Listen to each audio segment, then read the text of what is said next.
Chapter 18. After David had finished talking with Saul, Jonathan became one in spirit with David, and he loved him as himself. From that day, Saul kept David with him and did not let him return home to his family. And Jonathan made a covenant with David because he loved him as himself. Jonathan took off the robe he was wearing and gave it to David, along with his tunic, and even his sword, his bow, and his belt. Whatever mission Saul sent him on, David was so successful that Saul gave him a high rank in the army. This pleased all the troops, and Saul's officers as well. When the men were returning home after David had killed the Philistine, the women came out from all the towns of Israel to meet King Saul with singing and dancing, with joyful songs and with timbrels and lyres. As they danced, they sang, "Saul has slain his thousands, and David his tens of thousands." Saul was very angry. This refrain displeased him greatly. They have credited David with tens of thousands, He thought. but me with only thousands. What more can he get but the kingdom? And from that time on, Saul kept a close eye on David. The next day an evil spirit from God came forcefully on Saul. He was prophesying in his house while David was playing the lyre, as he usually did. Saul had a spear in his hand, and he hurled it, saying to himself, I'll pin David to the wall. But David eluded him twice.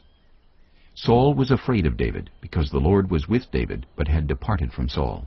So he sent David away from him, and gave him command over 1,000 men.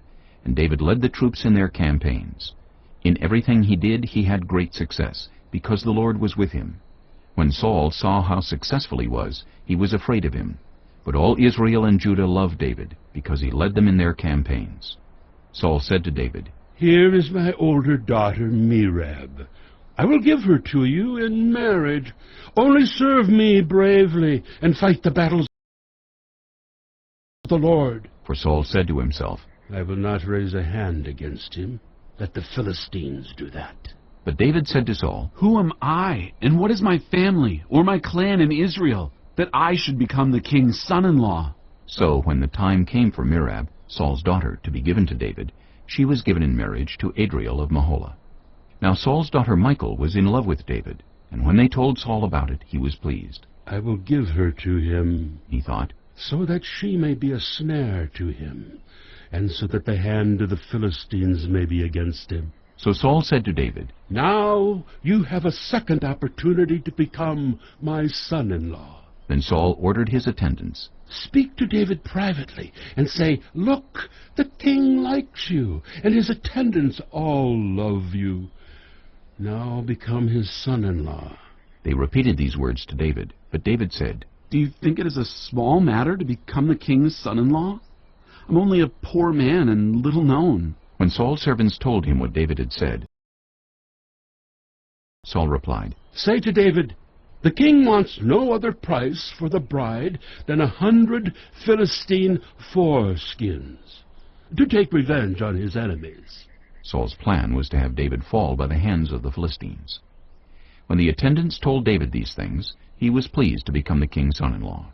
So before the allotted time elapsed, David took his men with him and went out and killed 200 Philistines and brought back their foreskins. They counted out the full number to the king, so that David might become the king's son-in-law. Then Saul gave him his daughter Michal in marriage. When Saul realized that the Lord was with David, and that his daughter Michal loved David, Saul became still more afraid of him, and he remained his enemy the rest of his days. The Philistine commanders continued to go out to battle, and as often as they did, David met with more success than the rest of Saul's officers, and his name became well known.